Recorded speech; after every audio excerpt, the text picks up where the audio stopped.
Welcome to my channel. আবারও নতুন একটা রেসিপি নিয়ে হাজির হয়েছি। আজ আমি তৈরি করে দেখাবো ফ্রাইড রাইস।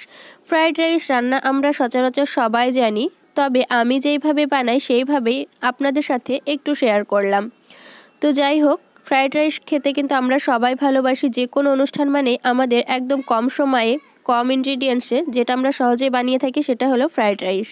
তাই চলে এলাম ফ্রাইড রাইসের রেসিপিটা শেয়ার করতে। তার জন্য এখানে নিয়েছি আমি দেরাদুন চাল, কিছুটা ক্যাপসিকামকে কুচিয়ে নিয়েছি, বিনস কুচিয়ে নিয়েছি, গাজর কুচিয়ে নিয়েছি, আর নিয়েছি পেশা চিনি, কিশমিশ, ঘি, গরম মশলা নিয়েছি, এলাচ, দারচিনি, আর নিয়েছি লবঙ্গ, তেজপাতা।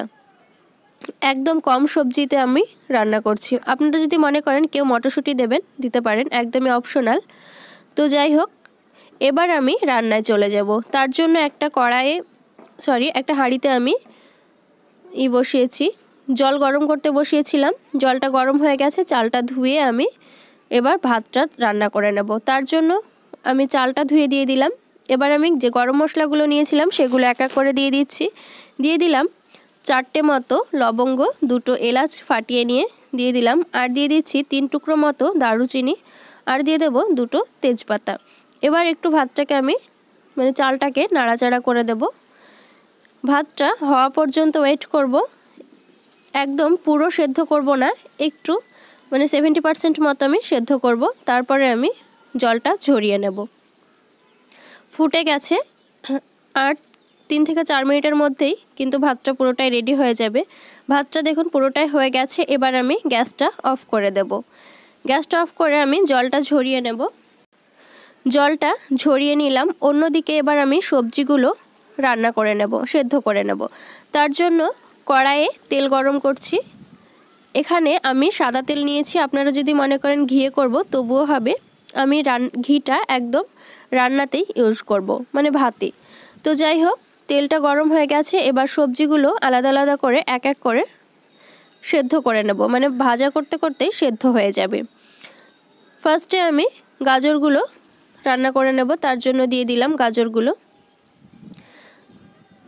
এইভাবে নাড়াচাড়া করতে করতে সেদ্ধ হয়ে যাবে, এমনকি ভাজা ভাজাও হয়ে যাবে। তো যাই হোক, যতক্ষণ গাজরটা ভাজা হচ্ছে তার আগে বলি, আমার রেসিপিটা যদি ভালো লাগে অবশ্যই লাইক করবেন, কমেন্ট বক্সে জানাবেন। আরও নতুন নতুন রেসিপি পেতে, ভিডিও পেতে আমার চ্যানেলটিকে প্লিজ সাবস্ক্রাইব করবেন ও পাশে থাকা বেল আইকনটা অবশ্যই ক্লিক করবেন এবং অল করে দেবেন, তাহলে সমস্ত রান্নার আপডেট আপনি সবার আগে পাবেন। 1 চিমটে আমি নুন দিলাম যাতে একটু তাড়াতাড়ি সেদ্ধ হয়, তার জন্য। যাই হোক, অনেকটাই হয়ে গেছে। এবার আমি তুলে নেব, প্রায় ভাজা হয়ে গেছে। এরপর আমি বাকি সবজিগুলো তৈরি করে নেব। যাই হোক, ভাজা হয়ে গেছে, এবার আমি তুলে নিচ্ছি। তুলে নিয়ে এবার আমি ক্যাপসিকামগুলো ভেজে নেব।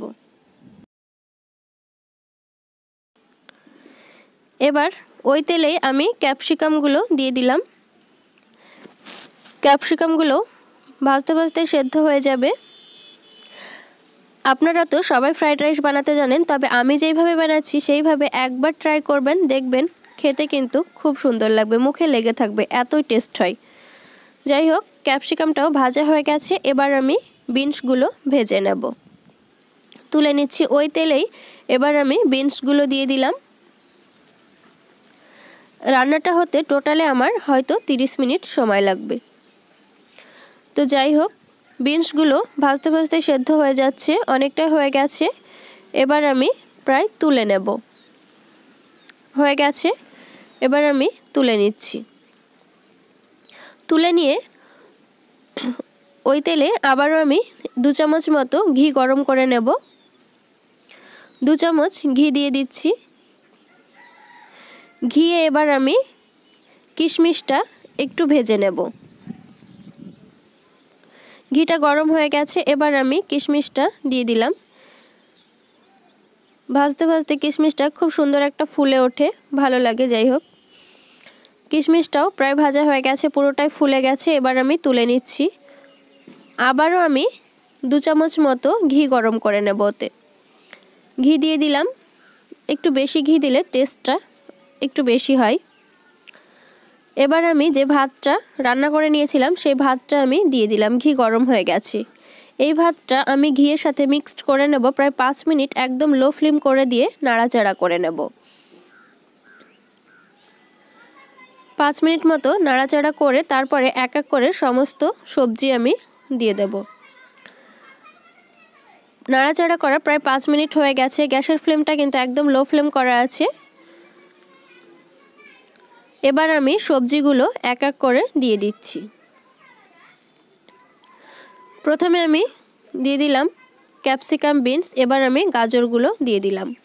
সমস্ত সবজি দেওয়া হয়ে গেল। এইভাবে আবারও আমি 5 মিনিট মতো খুব ভালোভাবে সবজিগুলো ভাতের সাথে মিক্সড করে নাড়াচাড়া করে নেব। খুব ভালোভাবে নাড়াচাড়া করে নিচ্ছি। এবার আমি ওই ভেজে রাখা কিশমিশগুলো দিয়ে দিলাম। আবারও একটু নাড়াচাড়া করে নেব। পর আমি স্বাদমতো একটু নুন দিয়ে দেবো। এবার আমি স্বাদমতো নুন দিয়ে দিচ্ছি। আর দিয়ে দেবো যে চিনিটা আমি পিষে রেখেছিলাম সেই চিনিটা স্বাদমতো দিয়ে দিচ্ছি। স্বাদমতো চিনিটাও দিয়ে দিলাম। আবারও একটু আমি 5 মিনিট মতো খুব ভালোভাবে নাড়াচাড়া করব। তারপর গ্যাসটা অফ করে দিয়ে ঢাকা দিয়ে আমি 5 থেকে 7 মিনিট দমে রেখে দেব। তারপরে পরিবেশন করে ফিরে আসব। পরিবেশন করে নেব, দমে রাখবো। তার আগে আমি একটু ঘি ওপরে আবারও ছড়িয়ে দিলাম। এবার আমি দমে রেখে দেব। দমে রেখে দিয়ে 5 মিনিট পরে ফিরে আসছি। দমে রাখার 5 মিনিট পরে ফিরে এলাম। তারপরে আমি সামান্য ফ্রাইড রাইস মশলা দিয়ে দিলাম, একদমই অপশনাল, মন না চাইলে দেবেন না। যাই হোক, এবার পরিবেশন করে ফিরে আসছি। তৈরি হয়ে গেল ফ্রাইড রাইস। আশা করি ভিডিওটা ভালো লাগবে। যদি ভালো লাগে অবশ্যই লাইক করবেন, কমেন্ট বক্সে জানাবেন। আরও নতুন নতুন ভিডিও পেতে আমার চ্যানেলটিকে প্লিজ সাবস্ক্রাইব করবেন এবং আমার অল সাবস্ক্রাইবকারকে আমি ধন্যবাদ জানাচ্ছি। ছোট থেকে বড় সবাই আমরা ফ্রাইড রাইস খেতে কিন্তু খুব পছন্দ করি। যাই হোক, পুরো ভিডিওটা দেখার জন্য ধন্যবাদ।